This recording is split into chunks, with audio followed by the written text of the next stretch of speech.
हरे कृष्ण। आज हम आपको रमा एकादशी की कथा सुनाएंगे। कृष्ण कथा में सभी भक्तों का स्वागत है। प्रिय बंधुओं, आज 21 तारीख है अक्टूबर और एकादशी है। उम्मीद करता हूँ आप सबों ने एकादशी का व्रत जरूर किया होगा। और कल व्रत खोलने का समय है। पूरे भारत इंडिया का सुबह 7 बजे से लेकर 9:15 बजे के बीच में कल व्रत खोलना है। आइए मैं आपको एकादशी की कथा सुनाऊं। सिंधी भावर माताऊं अॼु इहा ही कथा ॿुधिजो हिंदी में। तो आज की कथा ध्यान से सुनेंगे हम कि युधिष्ठिर महाराज ने भगवान श्री कृष्ण से पूछा, प्रभु कार्तिक मास के कृष्ण पक्ष की एकादशी का नाम क्या है और उसकी कथा क्या है। भगवान श्री कृष्ण ने कहा, हे युधिष्ठिर,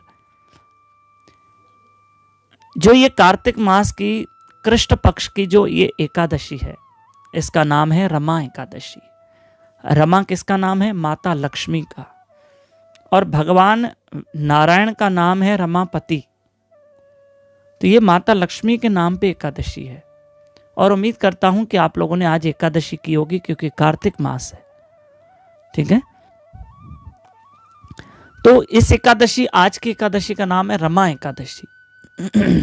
कथा इस प्रकार है कि प्राचीन काल में, त्रेता युग में, मुचकुंद नाम का एक राजा रहता था। उस राजा की देवताओं के साथ मित्रता थी। उसके राज्य में हर एक कोई एकादशी रखता था, बच्चे से लेकर बूढ़े तक।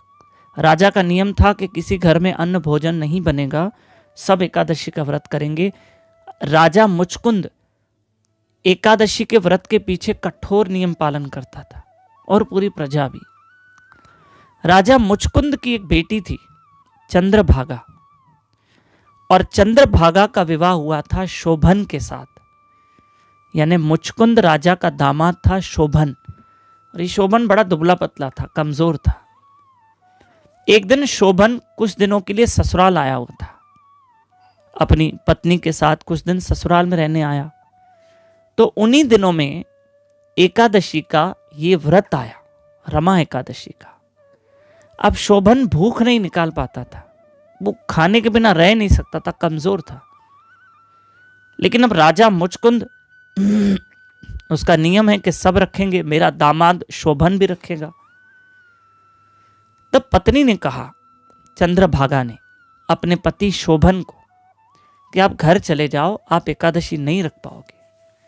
उसने कहा, नहीं, अब एक दिन की बात है, मैं एकादशी व्रत करता हूं। तो शोभन ने भी एकादशी का व्रत किया। पूरा दिन तो एकादशी अच्छे से गुजरी, पर रात नहीं बीत रही थी शोभन की, और दूसरे दिन द्वादशी सुबह सुबह में शोभन की मृत्यु हो गई। पर एकादशी का व्रत तो हो गया। और शोभन ने एकादशी के व्रत रखने के कारण वो शोभन मंदराचल पर्वत पर जाकर वहां देवनगर का स्वामी बना। मंदराचल पर्वत पे देवताओं का एक नगरी बनी हुई है, जहां का ये शोभन स्वामी राजा बन के बैठा, क्योंकि उसने एकादशी की।